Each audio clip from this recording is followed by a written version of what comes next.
Alrighty guys, what's going on? So today's video is a really special one because we've finally made enough progress on this car to where we can actually start installing our new wiring harness from Painless Performance. Check this out. So what we have here is a full, it's like a universal style kit. So this is a whole kit to basically wire this car pretty much from scratch. We're only going to use a couple things, couple connections here, but this is an entire chassis harness. 21 circuit harness for basically any vehicle. You'll notice the year says 66 to 76. That's just what we decided for this car because this is more of a universal harness. It's not necessarily vehicle specific because obviously I have a Galaxie, and if anyone who owns a Galaxie knows, they don't really make too many bolt-in products for this car. But we'll make this one work perfectly. It should suit us just fine. And I'm gonna go ahead and unbox this thing and lay it all out because there's a lot to go through.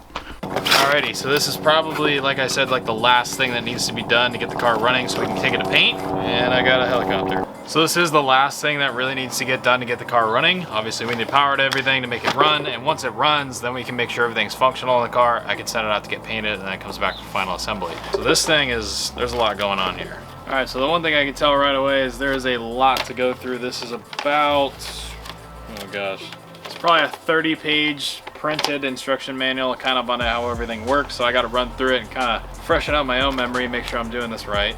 The one thing I will say is if I can put this in, you guys can. I've never actually wired a car before, so this is all new to me, so we'll see kind of how truly painless this is. Basically, if I can do it, you guys can do it. So get right into it. Yeah, I got a lot of reading to do. Hate reading. Better be a lot of pictures in this book. So the one thing I noticed about this entire kit is it's organized into sections. So you can see we have our engine and headlight group, dash group, and rear light section group. So we have, I believe this is the headlight harness, which is already loomed. So all this will be all the front lights. Then back here we have reverse lights, and this guy right here, all the wires are labeled what they go to. So that says reverse lights on it, and this whole thing says taillight section on it. This is all going to the back lights on the car. This is, I believe, everything underneath the dash. This one says instrument panel selection, right turn indicator, right there, that white wire right in the middle.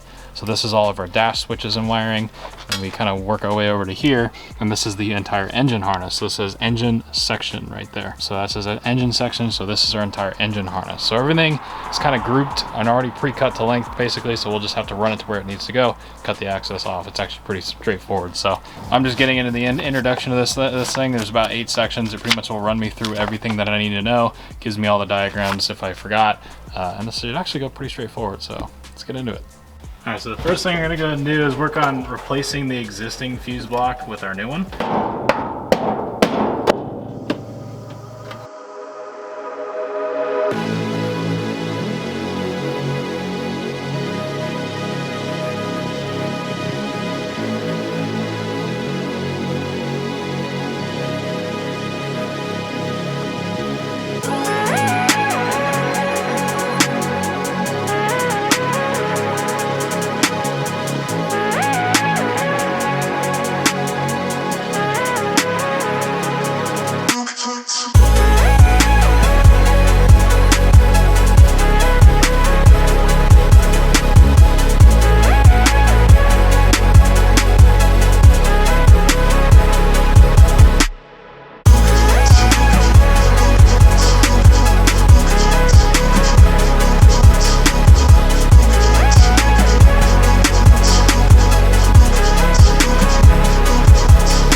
Alright, so what I went ahead and did is I pulled the harness back out, made sure the firewall fuse block mount worked. That all did, pulled it all the way back out, unloomed it all the way across my driveway just so you can see how long this thing is. I mean, there's my Fox body for reference. This thing's like 20-30 feet long. So I would assume without going through this that this goes to the back of the car. It's like taillight harness and that kind of stuff. Fuel sending unit, those wires is what I would assume that is. So what I have to go through now, as you can see, they actually loom it pretty well from the factory. They want to go ahead and they basically group it into sections. So what I'm going to do now is go through every single wire in the entire harness, which is going to take a little while, and actually label basically what all the wires are, kind of familiarize myself with it outside the car, and run the wires in groups. So basically, if I have to pull any other wire that needs to go to the back of the car, I can make sure it runs in with this harness to the rest of them. So I need to group them all together. I'm also going to make sure that they're not kind of overrunning each other.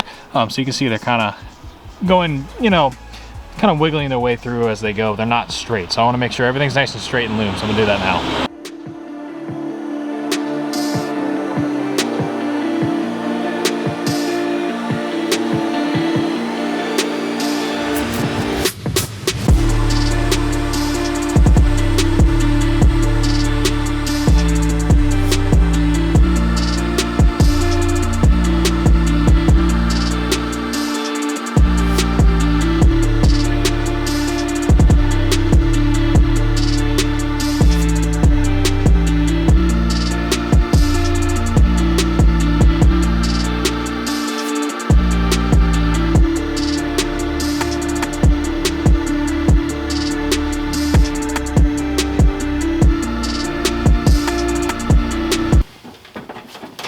Farted and just ate it, dude. Oh my god, as I rotated, wow, I'm dying. Alright, so we're making progress on the car. Trying to basically work with old connectors and feed new ones and get everything all fitted up. So I have the old taillights, which I'm reusing the connectors, and I'm basically making different pieces out of the old harness, because you want to keep your old harness and reutilize old connectors that obviously aren't necessarily made today, like stuff for the heaters and the windshield wipers and stuff like that. So that's kind of what we've been spending some time doing, is modifying a lot of the original connectors. Basically, this is pretty self-explanatory. It's the entire rear section is very similar to what was in the car. So basically, we ran it back here, basically fished everything out of each taillight like it's supposed to be in. We have a license plate light right in the center. And then basically anything going to the fuel pump is going right there, where my little wires to the fuel pump are going out. I'm gonna order or go to Harbor Freight, get a bunch of little different sized grommets so I can fish them through the floors and not have to worry about them getting caught on anything. And then Marty's been helping me out because he knows a little bit more about wiring than I do, getting everything kind of fished through where it needs to go. So this is everything that'll need to go to our headlight switch, instrument cluster, a bunch of our lights. This is everything, the steering column, everything's already pre-loomed, so when you guys go to run this thing, you know exactly where it's going to go. And like I said earlier, every wire is labeled into which section it's from. So basically we loomed everything. You can see it runs in the same exact location to the back of the car, which is really nice. It's a little messy right now, but underneath there, it all kind of groups together.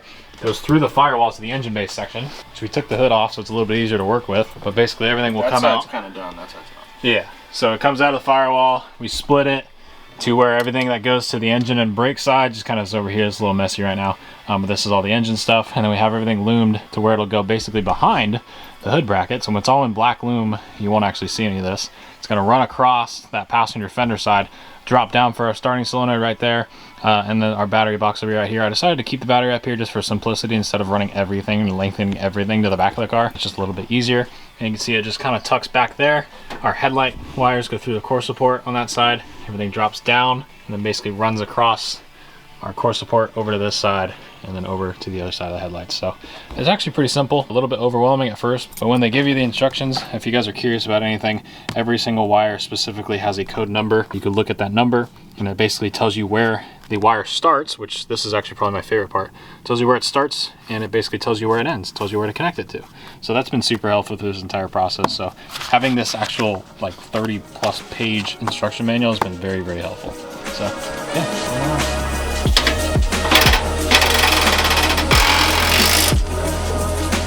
Oh yeah, that's just dandy. This holds our Optima red top that we got from Optima batteries, and then we have I went ahead and I had Heat Shield Products make us this custom heat protected kind of blanket that wraps around the battery to keep the battery cool. That thing looks pretty freaking sweet in there. And then on top of that, I can pull the strap off, which I won't do right now. All you'll see, you won't see the strap, you'll just see that. Yeah, that looks pretty dang cool. I'm pretty happy with that. Got everything for the battery tray all finished up. Took me a little bit. I had to kind of spin some stuff around and then get some other stuff rewired, but you can actually see, so this is a one-wire alternator. So what I did, so I just basically ran our engine ground for right now, just kind of behind, you know, the alternator, just kind of sitting there. So this battery terminal goes up. This lead right here, I have it blocked off so I don't blow myself into space. I basically followed our power wire, which you can barely see. I actually did a pretty good job tucking it. You can't see it, but it's underneath. You can barely see the red. There it is right there. It goes up and across, and then it splits underneath the battery tray where you can't see it because I don't want to see any of this stuff. Then it comes up here and I loomed it all nice and pretty and ran that to the power wire and we're good to go. Yeah, I think it looks pretty good. Not bad for a battery tray that I took out of a truck that we cut up at my old work. So we're gonna throw that thing away, and I was like, no, I can use that. So sanded it, repainted it, and then we have the Heat Shield Products battery wrap around this thing. So this thing's pretty cool. Okay, got my roll pin out, got my turn signal piece out. Taking more stuff apart, just what I didn't want. Yay. They're off.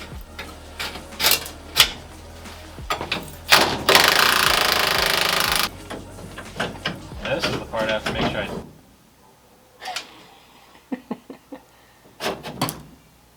oh, whatever just fell out, I'm never getting back in. I don't even know what that was or where it went. We got to throw on our ignition switch together.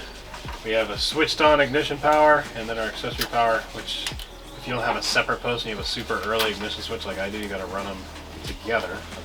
Something I feel like gets left out a lot of days is how to do some things like take the actual ignition tumbler in and out of the dash. So I've already wired it, it's all wired up properly.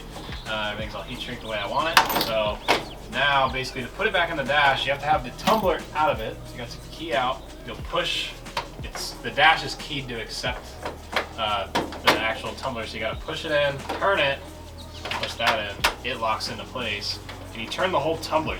It's basically spring loaded, you'll feel it click in, turn it, it's a twist lock. So you push it in, turn it, it comes out, push it back in, turn it, twist it, and then it locks back in place like that. It's kind of hard to see, so I apologize, but you kind of get the point, at least I hope.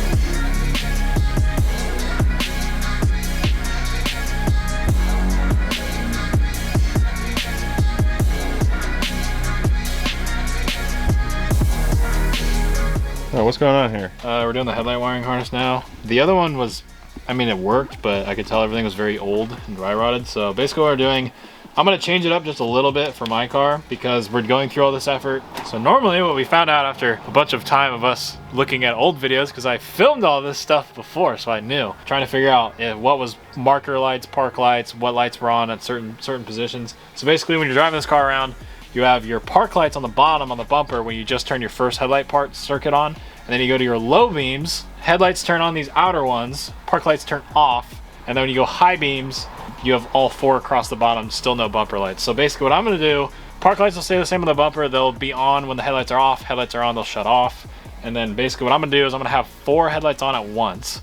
All low beam circuits, they'll be dual range headlights, and then I can basically go high beam and blind the crud out of anyone I want to, because I can. What I'm gonna do is basically run our power wire for our low beam and our high beam. I believe this was our high beam and this was our low beam. I will run those basically into each one of these wires, which I think I have backwards. This is our low beam wire that comes out. This is our high beam wire. I'll put these together like so. Those will go like that, and they'll kind of route in through this bucket. Then I'll just basically probably put these into a common ground. I don't see why it would matter. Either I'll common ground or I'll just put 2 separate grounds. Doesn't really matter, whichever looks cleaner, whichever is easier. Assuming I'm gonna run the relays on these headlights too, because they're gonna be so much power pushing through them. And then I'll basically run them all the way across with new wires and loom, and it'll look all pretty. So yeah, it's enough pretending I know what I'm doing. And also we got the entire dash wired. So we got all of our main sending units and all that stuff. This is power and ground for the dash. So right now we're in the middle of adding turn signals in it because it didn't have turn signals. So we got all of our auto meters here. The wiring that was on it was absolutely terrible. So we went ahead and spent a little bit redoing all that, fixed all that up. And this is the turn signal that we're adding. And then we got them all into one connector. And then we got main power and main ground into a separate connector. And I'd say that looks pretty good. All right, so we're battling the rain. It's probably gonna rain in the next few hours. It's kind of a bummer, but pretty much got everything in the engine bay where it needs to go for the most part. I mean, you can see our headlight sockets are where they need to be. I was very confused about this because you literally had just one wire going to each light, and then Marty put some sense into my brain and basically said, you have a ground, you have low beam and high beam. So basically you wire them the way that you want, depending on what you want the lights to do. So the only thing left here are the park lights that are in the bumper, and then we're gonna run the same wire for the turn signal. That's there on each side. And then there's nothing on this side of the engine bay, which is what I wanted. We've basically got one loom for the engine coming down off the grommet, coming to the front of the engine, going off to the coil, which looks pretty good. It'll come down and tuck up kind of like so. It'll be in its own loom, run up, tease off for the distributor, tease off for our temp sensor right there, and our choke wire up here. So there's a couple other things it'll tee off to. Oh, and then the actual fan switch, which is up here. And then basically on this side, we have nothing but the one loom that comes out and around, comes over here to the spot in the battery tray. It'll go down, there's our maxi fuse right there. That'll come over the starting solenoid. It's all one big clean loop. And that's all we have. So really, the engine bay, once I tidy it all up, you really won't see almost any wires on this thing, which would be really nice.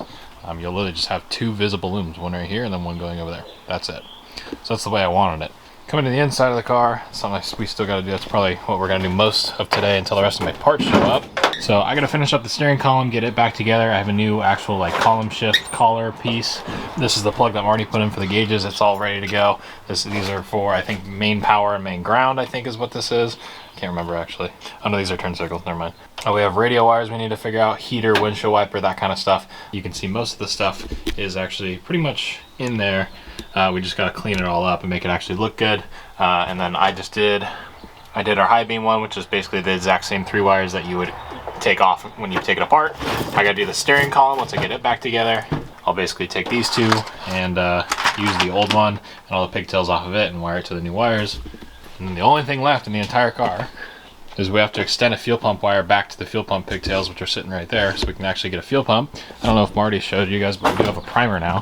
So right in here, we can basically prime this thing. It's a momentary switch. So basically we can prime it, fire it up, and then the fuel pump will run off of an oil pressure switch that I need to order. So once it sees 5 pounds of oil pressure, it'll kick the fuel pump on. If it sees less than that, it'll kick the fuel pump off. So there's no tacky switches all over the place. I don't want a bunch of switches in this car. This isn't a race car, so it just needs to work. But I also don't want key on, so if you want to listen to the radio and you have the key on, you don't listen to an annoying fuel pump the whole time. And you also don't have to put a bypass switch under the dash if you want to have the radio on and turn the fuel pump off. So yeah, you kind of get what I'm saying there. Man, the first little bit of sunlight in the morning, this car does look good. Man, yeah, I still need some body work on that quarter panel. It's not quite done yet. You can see. Man, that thing looks good. It's getting there, boys. It is getting there. Might be able to get this thing to fire up today, depending on how the rain works. It's not looking too promising, though, I will admit. Man, this sucks. Every freaking time I try to be productive, it starts dumping rain on me, and I have all my crud out here I'm trying to wire the car with. It's all getting wet. All my work. No, my instructions are getting wet where I wired the fan. This is fun! We're having fun, aren't we? Always! Fun! Oh, yeah, so much fun.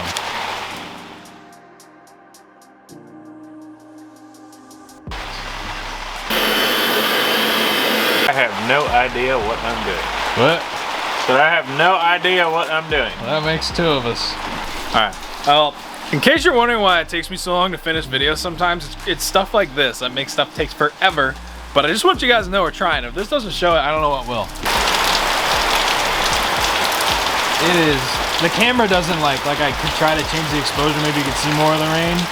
I mean, it is, we are getting absolutely just dumped on. Ridiculous. Well, we gotta clean all our stuff up before it gets ruined. You can see the car's getting soaked, camera's getting soaked. See you guys in the morning.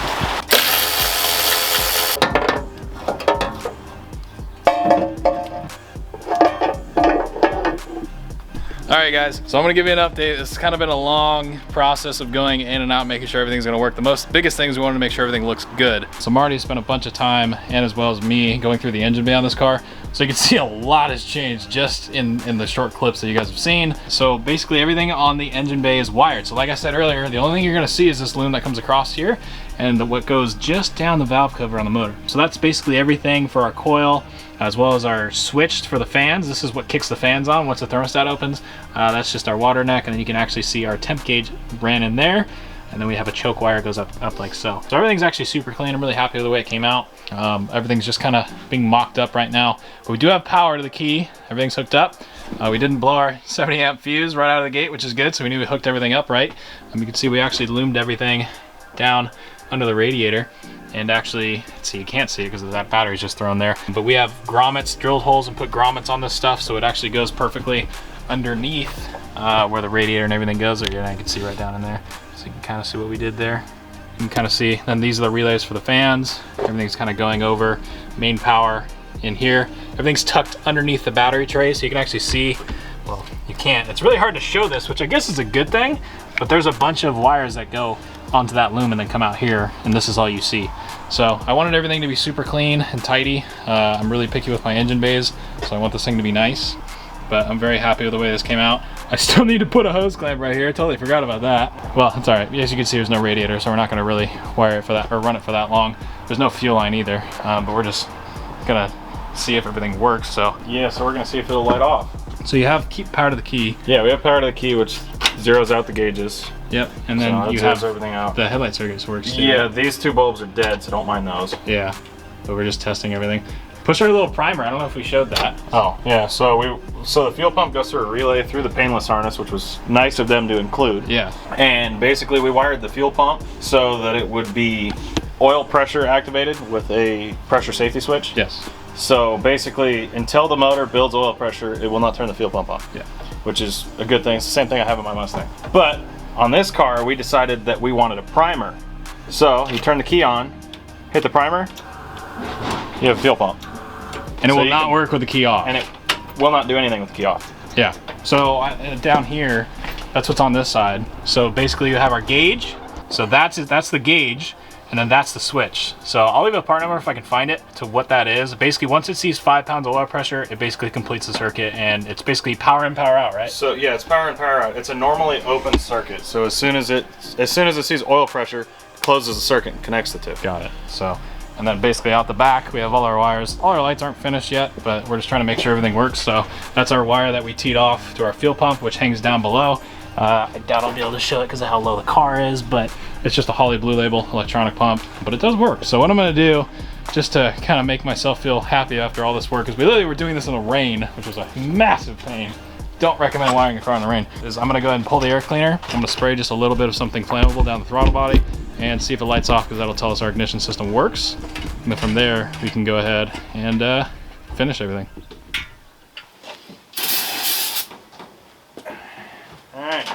You want to see if it fires? Sure.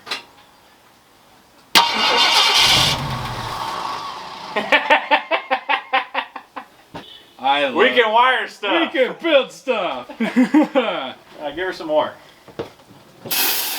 Yeah, it's brake clean. I don't care. Dude, it runs great. Wait, let me do it again. I just want to film something real quick. Go again. Oh yeah. Now give it enough to where it'll actually idle. Fuel pump's on. It'll shut off as soon as it stops seeing oil. Dude, pressure. it shuts off. Oh my god, we can build stuff and it works. I can wire stuff. Yeah. Beautiful. Give us some more Cosby. It don't hurt nothing. You need to make it actually run.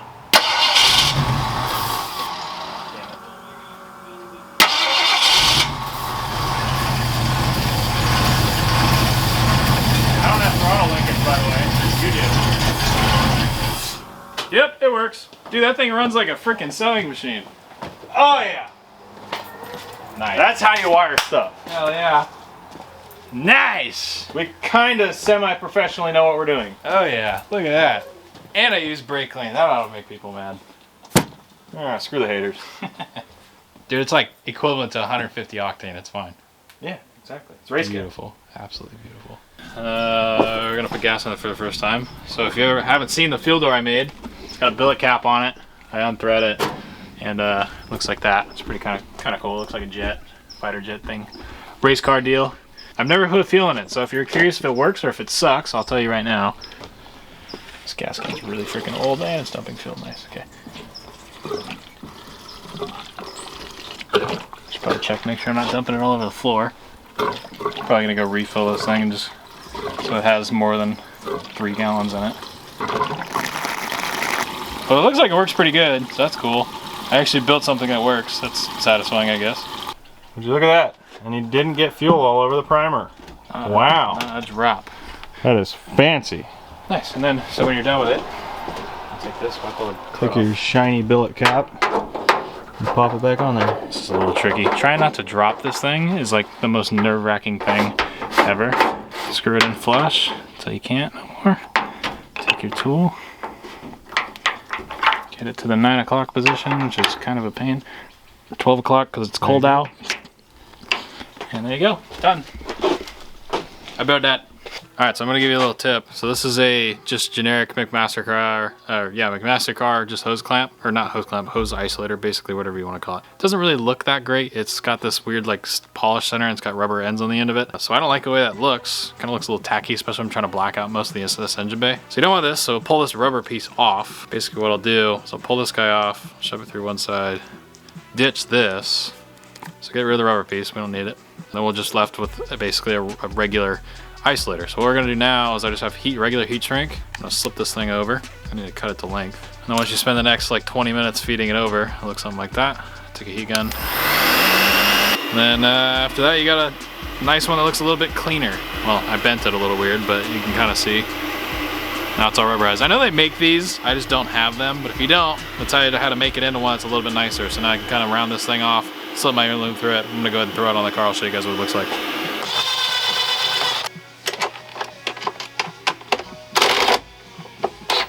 Dude, look at that kink, dude. That's fine, dude. It's all right. It's only been sitting like that for 8 months, so the hose is like naturally kinked and I can't get it out. Just cut it. So I don't want that. Oh no, it's peeing. Oh no. Oh no, that's just glorious. Did you spill oil on I didn't do anything. Where's the? It's good for your channel lock. Oh, here we go. We got brake clean. That fixes everything. The brake clean will work on this. Hey, It's got AC right here. I might put AC in it. You only got There's one your- AC. The other door doesn't have AC. There's your AC. You don't even. What do you mean? You don't even have a windshield. You need AC? I'm cutting out the AC wires. Deaf and blind and stupid, huh? Are you gonna put AC in it? Yeah, I'm putting AC in it. I don't have a window. It's already got it. No, I'm not putting AC in it. Dude, it's been over a year. Over a year without McDonald's, dude. Wait, what caused the fire? They Arson. burned down McDonald's. And then they tear down Jack in the Box. Yeah, remodel it. It's like, we don't got any competition anyways. Let's just starve everyone, Ramona. Seems really fit. I built that. Meat. This is gonna be fun. Oh, god dang it! What'd you do? I grounded the... Oh, my nice snap-on wrench, too. Dang it. Did you just weld yourself? Oh, no, I did. I almost did. I got a plastic handle, so we're good. I heard that. You can't even tell. No, I didn't do You anything. forget it was What? hooked up. What happened? I touched those together when I was tightening it. It's fine. I'll never learn. I've done this 1,000 times and I'll still do the same thing. That's got 6 pounds right here. Shut off. Fuel pressure. Now you gotta fill the bowls for a little bit.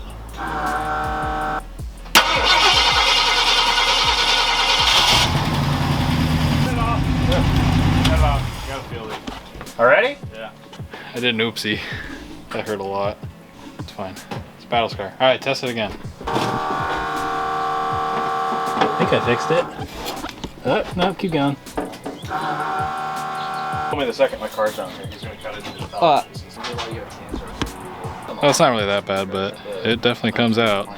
It's fine. It comes out orange because he's a ginger. Shut up! Cobras. Bro, he's like, Oh, this isn't working it's a at all. fresh paint, dude. Yep. Rex, chill out. Looks like It it. reminds me of the little penny things at Walmart when they used to have those where you throw the penny and it goes in circles. I'm trying to make it like fill the whole thing. Those were the good old days. I'm gonna have to clean it anyway, so I might as well make a mess while I can. Got almost 50 pounds of oil pressure. Sitting at 1400 RPM. And then we get to watch the temp gauge come up once it gets cooling in it. Fantastic.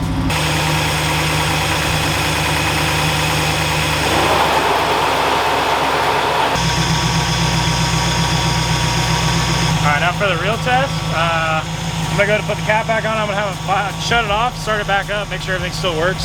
Seems like we don't have any. Oh, this fancy. Those work. Ugh. I want you to let it sit for a second. I want you to fire it back up and make sure it actually starts back up. Because these things are notorious for not wanting to hot start, but we actually have some heat shield products on our starter wire so it doesn't get 1,000 degrees. So it should actually flow the correct amount of current, fire the thing back up. See how the coolant's flowing out of this thing again. That bums me out The so best much. thing to do would be just wait like a solid minute and then try to start it, because that's when it's going to get the most heat soaked. So you can see up here, basically I had this thing in storage and I think piling some sort of metal car part on it, it put a hole in it. So I'm gonna have to TIG weld Just a little pinhole. about that. That is the only issue with this entire like 4-day project is we have a tiny little pinhole in our radiator. And it still runs at 160 standing still. That's pretty good.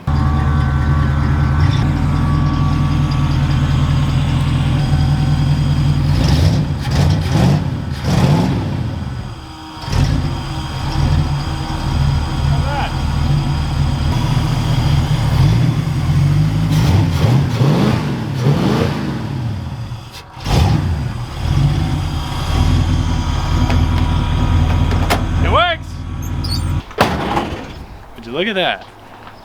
4 days, 2 guys that don't really know what they're doing, and we have a working car. Heck yeah, dude. Yeah. Look around the front of this thing. Everything's all tucked and tidy. I mean, this thing came out absolutely incredible. I can't even get over the fact it's in one piece. It's an ugly one piece, but it's a good looking one piece at the same time. That is something else. All right, guys. Well, I'm pretty happy. I can't say, I mean, smile ear to ear. I can't not smile looking at this thing. I'm incredibly appreciative of Painless Performance for sending out the wiring harness for this thing. You know, without it, it wouldn't have worked. Nothing would have worked. Nothing in the car really worked before we had done all this work. So I reached out to them. They were a super cool group of guys. Sent out a harness for this car, supported the build, so I really appreciate the heck out of all the support from those guys. If you guys need to wire your car, I recommend it. The book was super easy to go through. Everything was basically laid out. So we've never wired a car, neither of us. You need to look at the outcome. I mean, look at the engine bay. The thing looks perfect. We hooked it up the first time the way the book told us. Everything was hooked up exactly the way it was, and you guys saw it fired right up and worked perfectly. So. And then we just basically spent the next day doing interior lights and dash lights and brake lights and stuff like that. There's a couple things we still got to do. We haven't done the courtesy lights, a horn, fuel sending unit, very small, subtle things like that. But I mean, this thing's ready to go drive. It's crazy to think about. Like 4 days ago, this car didn't have any wiring in it. And all this is accessories, no radiator, no carburetor, no nothing. I mean, I'm lost for words. I'm impressed with myself. I'm impressed with the product. And, I can't say anything better about it. So thank you guys a ton that watched all the way to the end of this video. I really do appreciate it. Thank you again to Painless Wiring for the support on this car. Same with all like Optima batteries, Champion cooling systems, Alden American for the coilovers that are on this car.